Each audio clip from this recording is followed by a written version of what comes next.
Beneath the moon's unyielding gaze, a single footprint in the snow whispered of a life clinging to the edge of oblivion, fragile as a heartbeat against the endless white.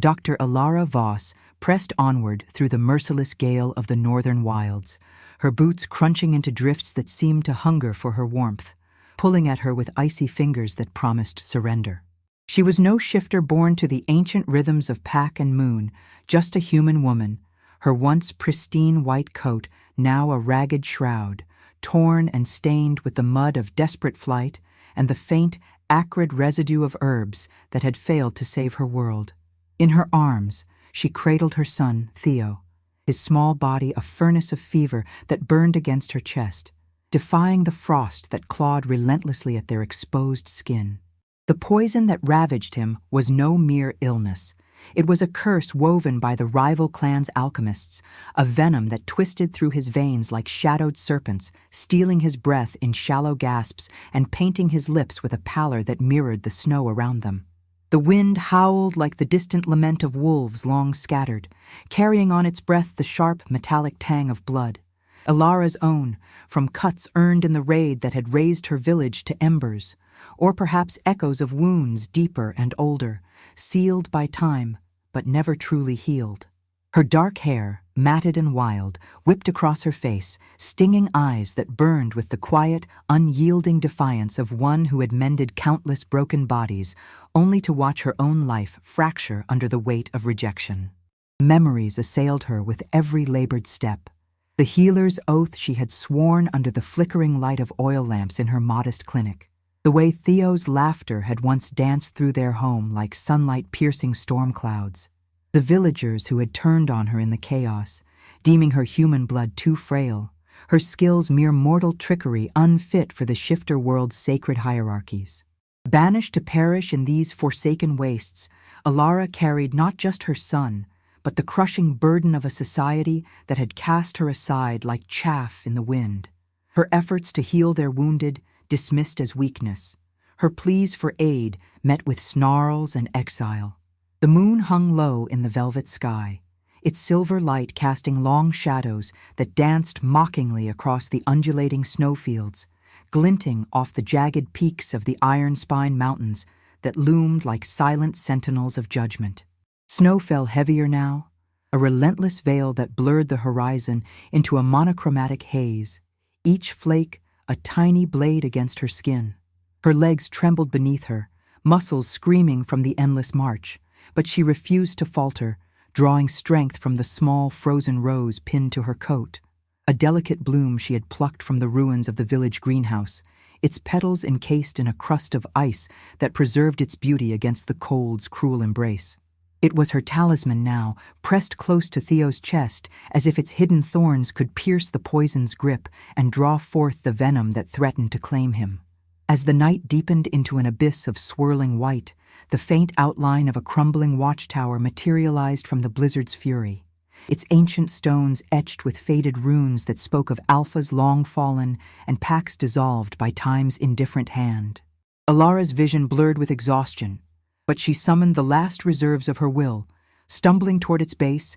and collapsing against the rough-hewn rock that offered scant shelter from the wind's assault. Her fingers, numb and blue-tinged, fumbled through the battered satchel at her side, retrieving the final vial of antidote, a murky elixir brewed from scarce roots and her own unyielding hope. Theo's whimpers sliced through the gale like shards of glass, each one tugging at her heart with the precision of a surgeon's scalpel. In that desolate moment, under the impassive watch of the goddess's luminous orb, Ilara whispered a vow into the storm. Survival was no gift of mercy, but a fierce choice hammered in the forge of fire and unrelenting frost, a testament to the strength she would wield for her son, come what shadows the night might birth. The Alpha's silhouette sliced through the storm like a blade tempered in the fires of regret, his fur matted with blood that steamed faintly against the unyielding snow, a crimson testament to battles both recent and unresolved. King Thorn Blackwood, sovereign of the splintered Silverfang pack, staggered into the shadowed clearing with the weight of his realm pressing upon him like an avalanche waiting to break. Cursed by the treacherous bite of a silver-tipped arrow loosed in betrayal, He had fled the heart of his own territory, the gnawing guilt of a fallen ally's death burrowing into his soul deeper than any physical wound. His golden eyes, framed by the deep lines of weariness, etched by years of choosing duty over the whispers of his heart, pierced the swirling whiteness, searching for threats or respite in equal measure. The wind bore to him a peculiar scent, the raw edge of human desperation laced with the earthy, herbal sharpness of healing salves, a curiosity that pierced his self-imposed isolation like a thorn driven into frost-hardened ground, stirring instincts he had long suppressed. Ilara's breath caught in her throat as the massive form emerged from the blizzard's embrace, his powerful body shifting seamlessly from the lithe grace of a wolf to the imposing stature of a man.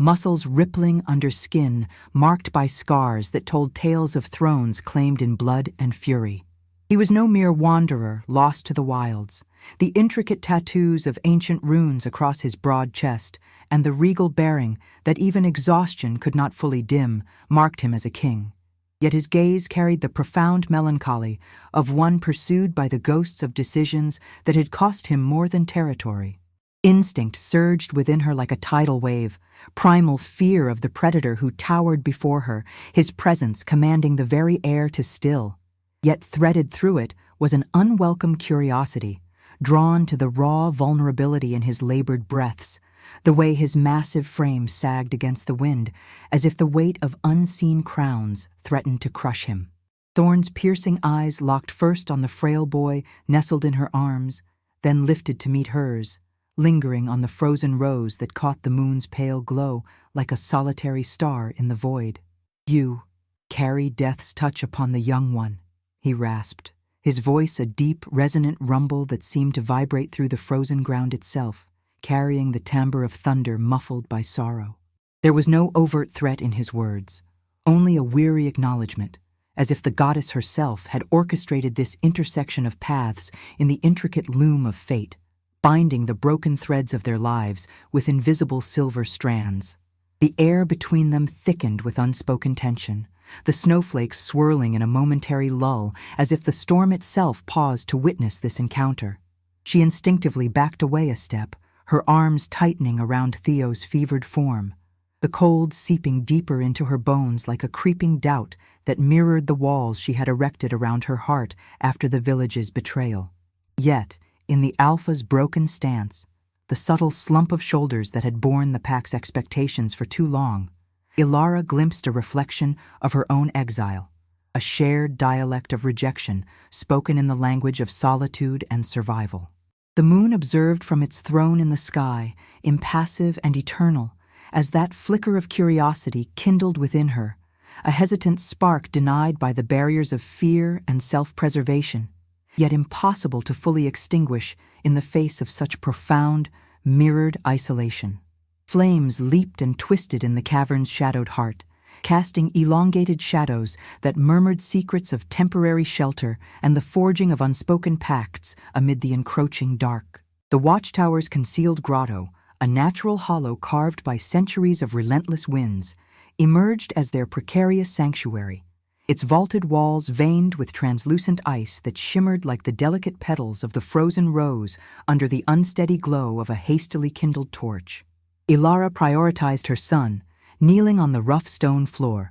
with hands that trembled only from the cold, not fear, as she prepared a poultice from the dregs of her herbal stores, crushed leaves and roots mingled with snowmelt, applied with the precision of one who had coaxed life from the brink too many times. The air within was thick with the scent of damp earth and smoldering pine, a fragile barrier against the storm's fury that battered the entrance like an enraged beast denied its prey. Thorn observed from the flickering periphery, his own grievous wounds hastily bound with strips torn from the hem of his cloak, the Alpha's inherent pride bending, if only for a moment, to the imperative of her skilled ministrations. The herbal salve she applied to the deepest gash across his side burned like liquid fire, drawing a low growl from his throat, but he held still, his golden eyes tracing her movements with a mixture of wariness and reluctant gratitude. Outside, the blizzard's rage intensified,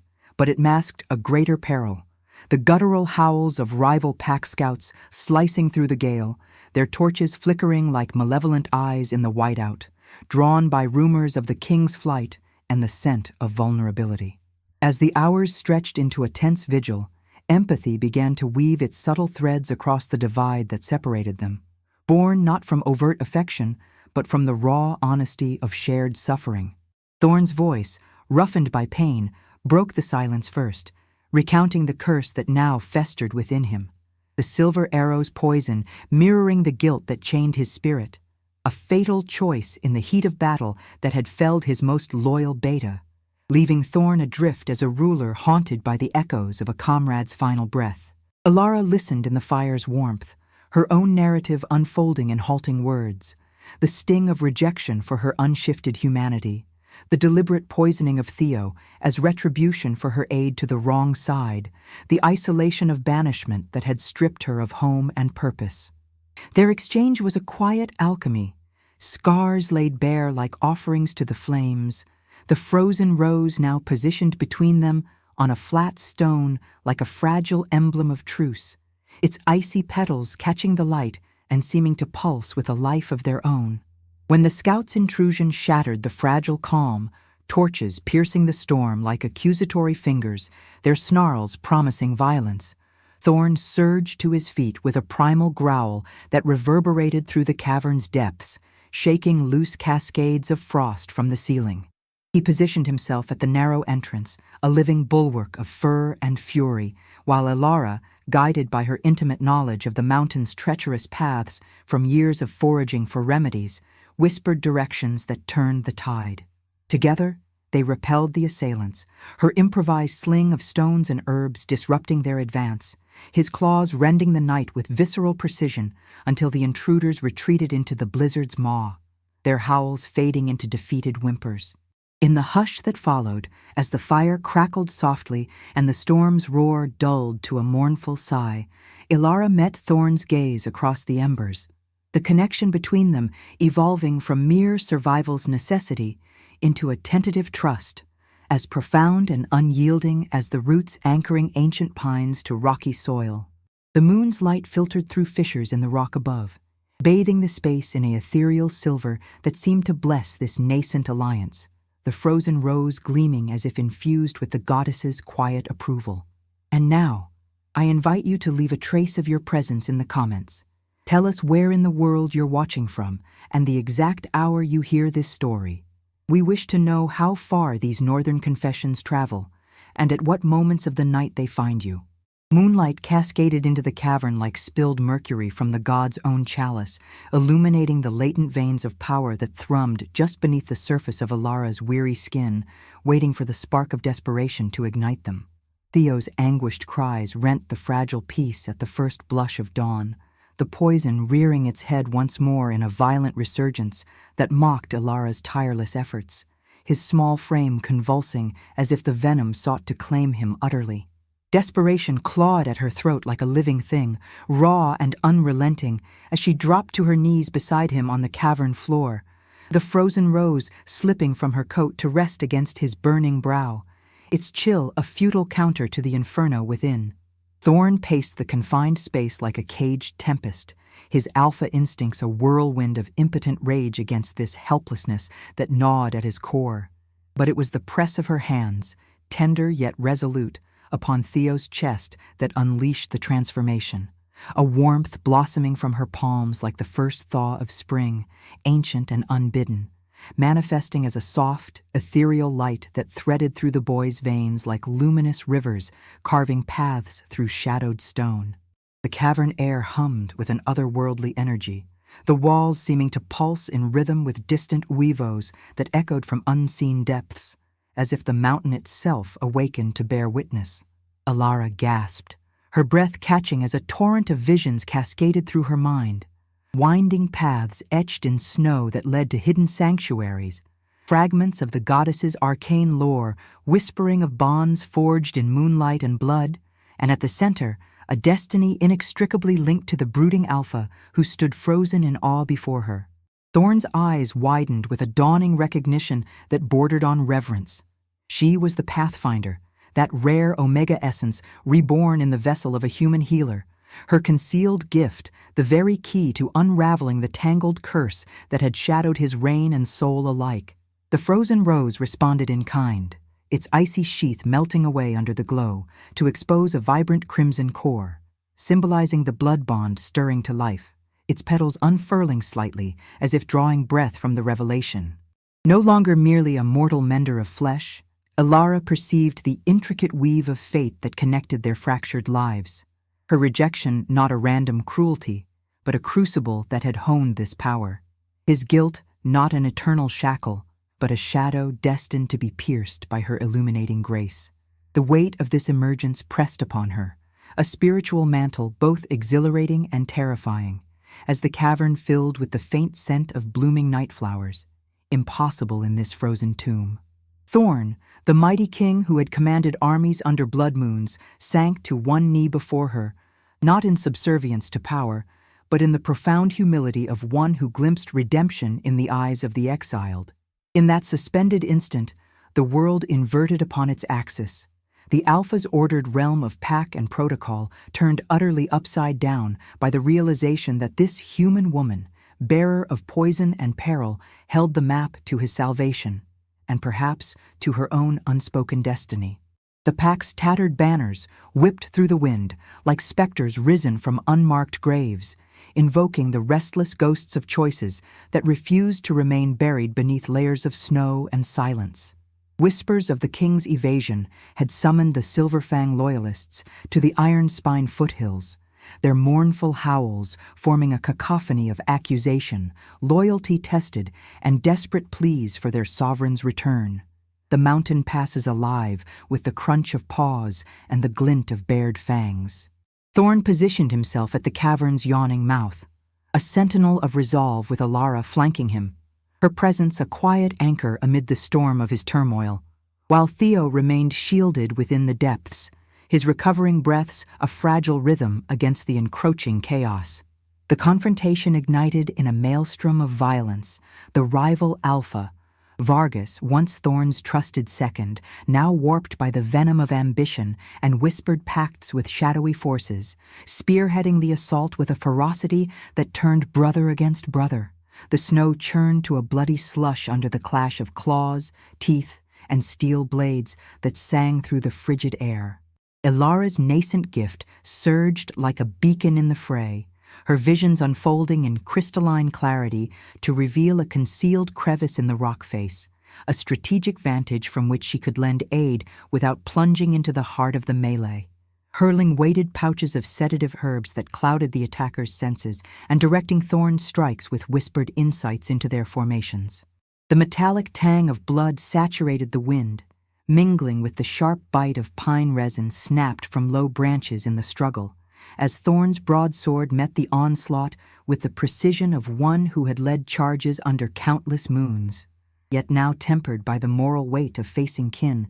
turned adversaries. Amid the visceral roar of battle, Elara's inner compass, the frozen rose now tucked into her belt like a talisman, guided her thoughts to the core of Vargas's treachery, a clandestine alliance with eldritch entities beyond the pack's borders, forged in envy of Thorn's unyielding ethical code, a bid for the throne stained by desperation. The pivotal moral crux tore at Thorn's spirit like thorns embedded in flesh. Forgive the fractures within his pack for the illusion of unity, preserving the fragile bonds of blood and oath, or unleash the full fury of war to excise the rot of betrayal, risking the annihilation of all he had sworn to protect? Elara's voice pierced the din like a clarion call, steady and compassionate, urging him toward mercy over the blind retribution that vengeance demanded. Her words, a reminder that true leadership bloomed not in conquest, but in the courage to heal what was sundered. As the skirmish ebbed with the retreat of the weary attackers, Vargas vanishing into the storm's swirling embrace with a final venomous glare, Thorn made his stand. Not capitulation to division, but a deliberate path of redemption, sparing the misguided warriors who had followed a poisoned lie, vowing to rebuild his realm on the bedrock of mercy rather than the rubble of endless conflict. Yet even as the echoes of battle faded into the wind's sigh, Doubt lingered in the depths of Thorn's golden eyes, the inexorable burden of kingship a chain forged heavier than any alchemical curse pulling at the edges of his resolve. Alara reached out, her touch upon his bloodied arm, a bridge of humanity amid the shifter world's primal codes, a silent affirmation that true strength resided in the audacious choice of grace over the easier path of wrath, her presence a light piercing the gathering shadows of uncertainty. Firelight played across the assembled faces, etching deeper the scars of bygone wars and illuminating truths that scorched brighter than the pyre's unrelenting blaze, demanding confession from even the mightiest souls. Within the hallowed confines of the Pack's ancestral temple, a majestic sanctum hewn from the mountain's frozen heart, its walls a tapestry of ice-veined stone adorned with murals of lunar rites and fallen alphas, the trial commenced under the weight of collective judgment. Thorn stood at the center, accused by the circle of elders whose eyes gleamed with the cold fire of tradition.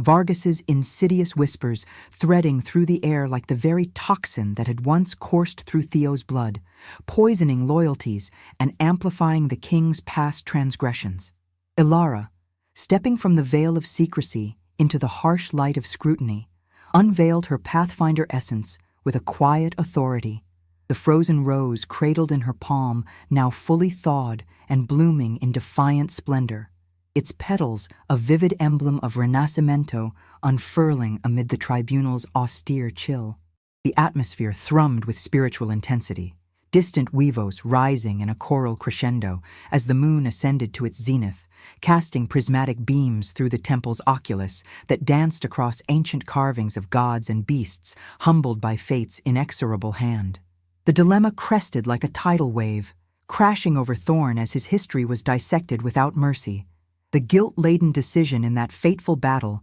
the Beta's life forfeit to a tactical gambit gone awry, now wielded as a weapon to unseat him from the throne he had bled to uphold. Within him, the burgeoning love for Alara clashed violently with the ironclad demands of his duty, embrace her as his destined mate and court the Pack's irrevocable schism, alienating those bound by bloodlines and lore, or cling desperately to the scepter of power, sacrificing the soul she had begun to mend piece by painstaking piece. Ilara confronted her parallel ordeal, her human lineage scorned as an affront to purity, yet her visions cascaded forth like prophetic rivers, swaying the elders, with irrefutable glimpses of destinies intertwined, proving that the goddess's weave transcended flesh and form.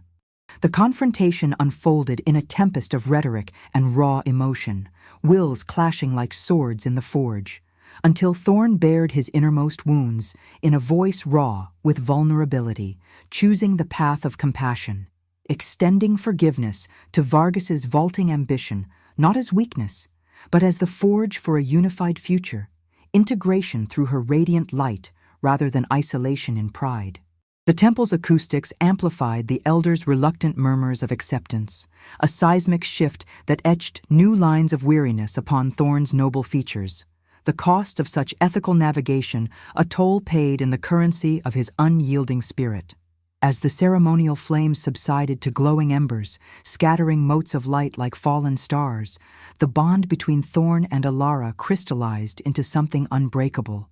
long resisted in the name of reason and rank, now rationalized as the divine ordinance of the goddess, and finally embraced as the mutual redemption they had both yearned for in the silence of their scars. Comment Luna if you'd walk through the storm for someone who saw your worth. Blood traced slow, deliberate paths from the sacred altar like the moon's own tears wept in profound sorrow, exacting a sacrifice that dissolved the fragile boundaries between healer and ultimate savior, blurring the lines in the searing crucible of unrelenting crisis, where every heartbeat echoed the cost of choices yet to be made. Vargas's vengeful forces descended upon the temple's sanctum with the primal fury of a long-suppressed blight unleashed upon the world, their assault coordinated with the precision of shadows that had plotted in secrecy for moons untold. The very silver arrow that had felled Thorn's Beta in that fateful battle,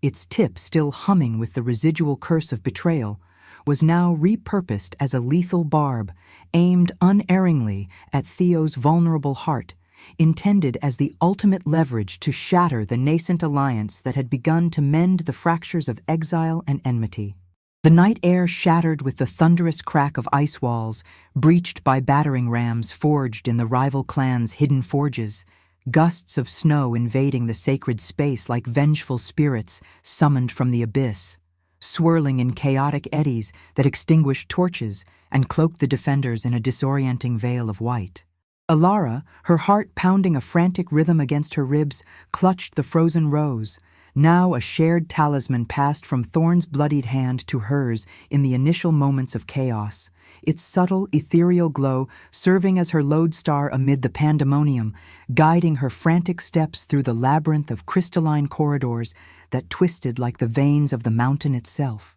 Her gift blazed forth in full, unbridled potency, the Pathfinder's visions unfolding with the crystalline clarity of lunar cartography etched upon her mind's eye. Narrow passages veiled by illusory frost, hidden chutes that plunged into protective depths, and the faint, pulsing threads of fate that warned of ambushes lurking in the gloom. Yet even as these revelations armed her with strategy, the moral tempest raged fiercer still within her soul, a whirlwind of conflicting imperatives that tore at her resolve like thorns embedded in flesh. Prioritize her son's salvation above all, spiriting him away through the secret ways and forsaking the pack to the merciless jaws of escalating war, abandoning the fragile peace they had clawed from the depths of exile's despair, or hazard everything in a desperate bid for collective redemption, wagering her humanity, the very trait that had marked her for rejection, against the overwhelming tide of claw and fang, trusting that compassion could forge a shield stronger than any armor wrought by smiths. Thorn battled as a whirlwind incarnate amid the fray, his inherent melancholy transmuted in the heat of peril into a blazing fury that channeled the full spectrum of his guilt into an unassailable protective fervor, his form shifting fluidly between the towering might of man and the savage agility of beast, claws extended like polished steel under the erratic torchlight that flickered across the blood-slicked stone. He moved through the assailants with a grace born of countless skirmishes, his sword, a relic blade passed down through generations of Silverfang kings, singing through the air with lethal arcs that severed limbs and scattered foes, each strike a cathartic release of the shadows that had haunted his nights since the beta's fall. The metallic tang of blood saturated the frigid wind, mingling with the acrid smoke of toppled braziers and the sharp, resinous bite of splintered wooden supports groaning under the assault's weight, creating a sensory cacophony that assaulted the senses as fiercely as the physical blows. Ilara, threading through the encroaching shadows with the desperate grace of one attuned to peril's relentless pulse, confronted Vargas in a secluded alcove shrouded by cascading icicles that hung like frozen daggers from the vaulted ceiling, their tips dripping with meltwater that echoed like hesitant heartbeats in the confined space. Her unshifted humanity emerged as her most potent arsenal in this intimate standoff, not the flash of weapons or the growl of dominance, but a steady gaze that offered not empty threats, but an unflinching mirror of mercy, reflecting back to him his own concealed lacerations, a festering envy of Thorn's principled sovereignty, born from years of overlooked service in the pack's rigid hierarchy, the bitter gall of perceived slights that had festered into a venomous ambition, twisting his once loyal heart into something unrecognizable. Vargas's face, scarred and twisted by the blight's influence, contorted in a momentary flicker of vulnerability, his weapon lowering as her words pierced deeper than any arrow, phrases laced with the philosophy of redemption, reminding him that power seized in isolation bred only further isolation, while the choice of grace could reclaim a soul from the brink. The choice sharpened to a razor's edge amid the din of the ongoing melee echoing through the corridors, the air thick with the labored breaths of combatants and the distant cries of the wounded. Dominion seized through the brutal fist of domination, a throne built on the bones of the fallen and sustained by fear's iron grip, or the subtle, enduring sovereignty of compassion's quiet strength, a realm woven from the threads of forgiveness and shared scars, resilient as the roots of ancient pines, weathering eternal storms. As Theo's fever shattered in a climactic purge under the cascade of her healing luminescence, a radiant wave that emanated from her core, expelling the poison like a demon exorcised from sacred ground, his small chest rising in steady, unlabored breaths for the first time in days. Vargas faltered utterly, his aggressive facade crumbling under the unrelenting weight of her proffered grace, his surrender forged, not in rivers of spilled blood, but in the poignant, soul-shaking revelation of his own redeemable fractures, a man glimpsing the path back from the abyss. Thorn's world, once hurled into utter disarray by the whirlwind of discovery, doubt, and the relentless pursuit of shadows, steadied upon this fulcrum of forgiveness, the scales tipping toward hope as the last echoes of combat faded into exhausted silence. The rose's petals, resilient symbols of their shared journey, dispersed like celebratory confetti across the bloodied stone floor, each one a herald of rebirth from the smoldering ashes of confrontation, carried on a gentle updraft from the dying fires. Yet, as the echoes of strife quieted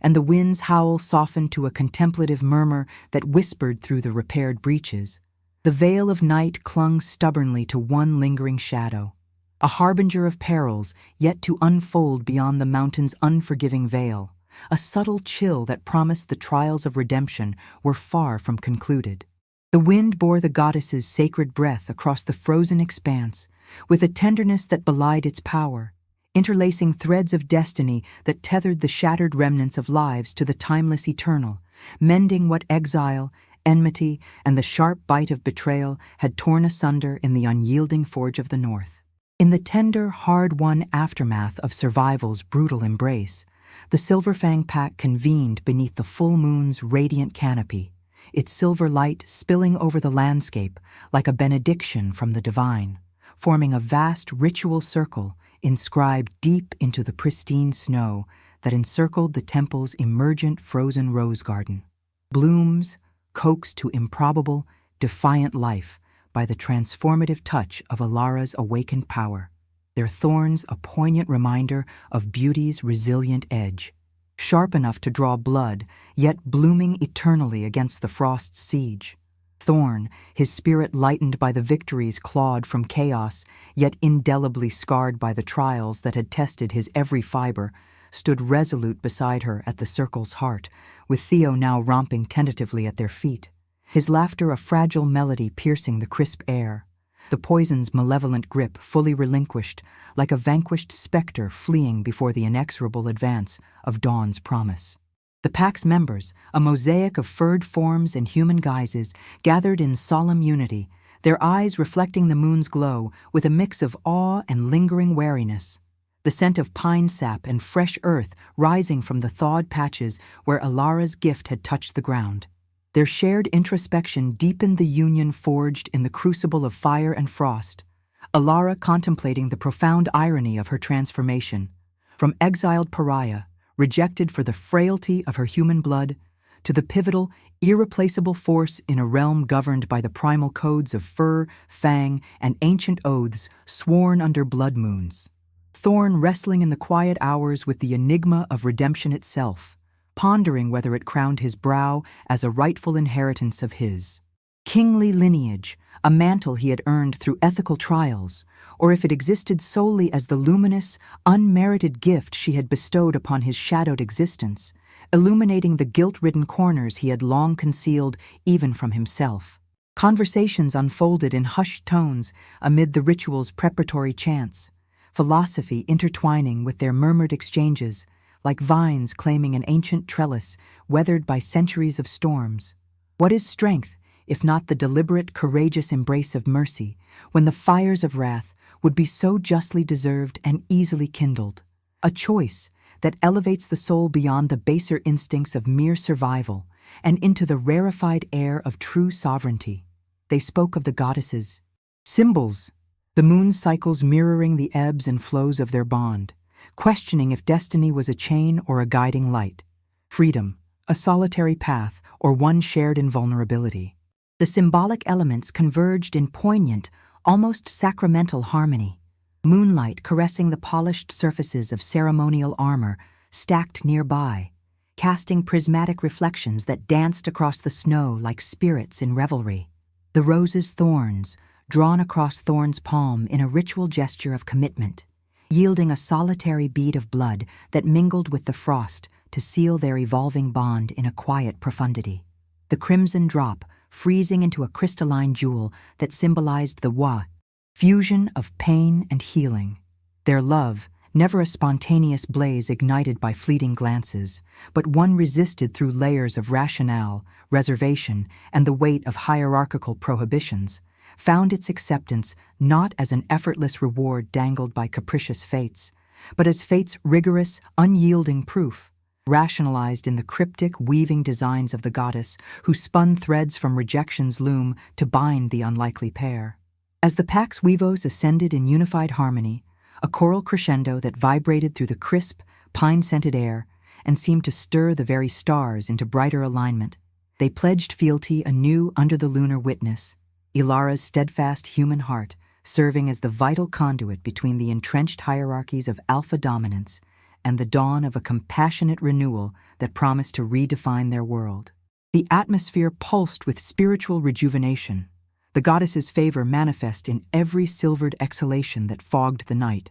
in the subtle shift of wind that carried promises of endurance and growth, and in the faint, ethereal hum that resonated from the rose garden, as if the earth itself breathed in sync with their collective rebirth. But even in this moment of fragile, luminous equilibrium, where the moon's light bathed all in forgiving silver, whispers of a more insidious curse persisted on the periphery of their awareness. Faint tendrils of darkness curling from the distant peaks, testing the nascent strength of their hard-won Renascimento with subtle chills that prickled the skin. A reminder that peace in the wilds of the Iron Spine was ever a vigilant flame kindled against the encroaching night, demanding constant guardianship lest the shadows reclaim what light had so painstakingly won. Under the moon's benevolent archway of cascading silver light, a single thawed petal drifted earthward in lazy spirals, signifying the advent of a dominion reborn from the unmerciful clutches of winter's eternal grasp, its delicate descent scattering petals of hope like divine benedictions upon a world remade in resilience and grace. The climactic reckoning unfolded atop the Iron Spine's storm-lashed summit, where the jagged peaks clawed at the heavens like the desperate fingers of forgotten gods, and Vargas's clandestine allies, emboldened by the rival Alpha's whispered covenants, unleashed a supernatural blight that spread like a living nightmare across the frozen heights. This creeping miasma of shadow and decay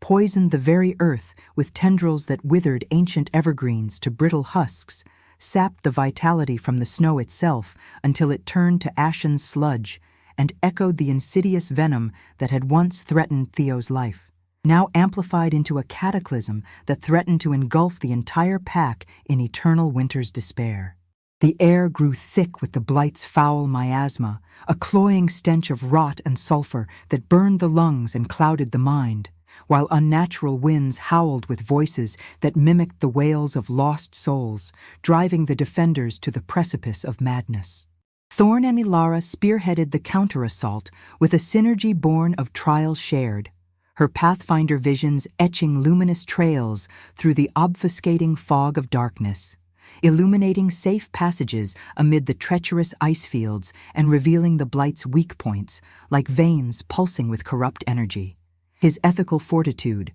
tempered by the fires of guilt and redemption, rallying the pack into a cohesive force of claw, fang, and unyielding will. Their advance an intricate tapestry of synchronized fury against the encroaching void that sought to swallow all light. The battle erupted in a visceral orchestra of conflict that shook the mountain's foundations, swords flashing with prismatic silver under the moon's unwavering gaze, their edges biting through shadowy manifestations that reformed with malevolent persistence, howls cleaving the gale like defiant anthems of survival, blending with the thunderous crack of splitting ice and the guttural roars of shifters locked in mortal combat. the frozen rose elevated as a banner of defiance, its form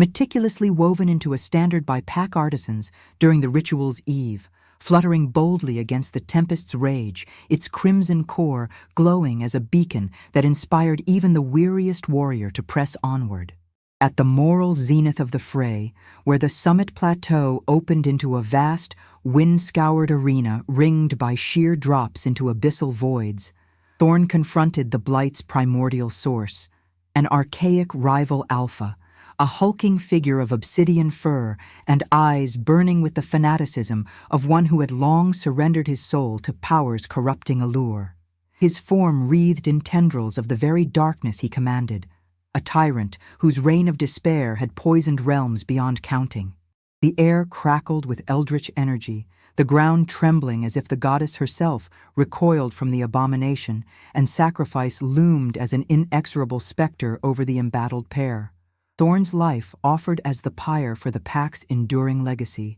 his alpha essence a willing conduit to absorb the blight's fury and spare his kin, or Alara's gift invoked to cauterize the festering wound at the corruption's pulsating core, a union of essences that could either save the realm or consume them. Both in a cataclysmic backlash of unbound power, she decreed their shared fate in that crucible of ultimate choice, stepping forward with a resolve that silenced the storm's howl, channeling her power through the rose's resilient form, its petals unfurling fully now, thorns extended like supplicants' hands, fusing the boundless compassion of her human spirit, untainted by the pack's hierarchies, with the alpha's indomitable might in a radiant convergence that built like a gathering supernova within her core. The energies clashed in an explosive cascade of purifying lunar luminescence, the blight shattering with a deafening wail that echoed across the peaks, fragments of shadow dissipating like mist before the sun, leaving the air cleansed and vibrant once more. Vargas, caught in the melee's throes and spared from the final blow by Thorn's merciful restraint, found redemption not in Oblivion's cold embrace, but in a profound alliance, his allegiance turning in that pivotal instant to fortify the fold against future tempests, his eyes meeting Thorn's in a silent vow of amends, the weight of his ambition lifted by the light of forgiveness. Their union crystallized, not as a whimsical prize bestowed by indifferent fates, but as irrefutable testament to love's redemptive alchemy, a deliberate election of mercy over the throne's domineering scepter, where power yielded to compassion's gentle authority, faith's luminous path prevailing over the fetters of despair and dominion, proving that true strength lay in the choice to heal rather than conquer. As the snow descended in serene, forgiving veils to cloak the battlefield's scars, covering gashes in the earth and wounds on flesh alike, the world, once upended by the whirlwind of peril, prophecy, and profound personal reckonings, settled into harmonious alignment, the iron spine's winds now whispering songs of renewal rather than ruin. Thorn and Alara stood entwined at the pinnacle, their hands clasped around the rose's stem, the goddess's profound symbols indelibly inscribed upon their souls like runes of eternity. Moonlight etching silver paths on their skin, blood from shared pricks mingling in the snow as a final seal. The pack flourished in this new epoch, their howls rising in triumphant chorus, rejection transmuted into the forge of destiny's unyielding design, the frozen rose enshrined eternally within their communal hearth as a beacon of enduring light amid the north's unforgiving expanse, a flame that would guide generations through the shadows yet to come. If your heart beat alongside ours, like, comment, and subscribe, because every soul that joins our moon keeps the flame of redemption alive.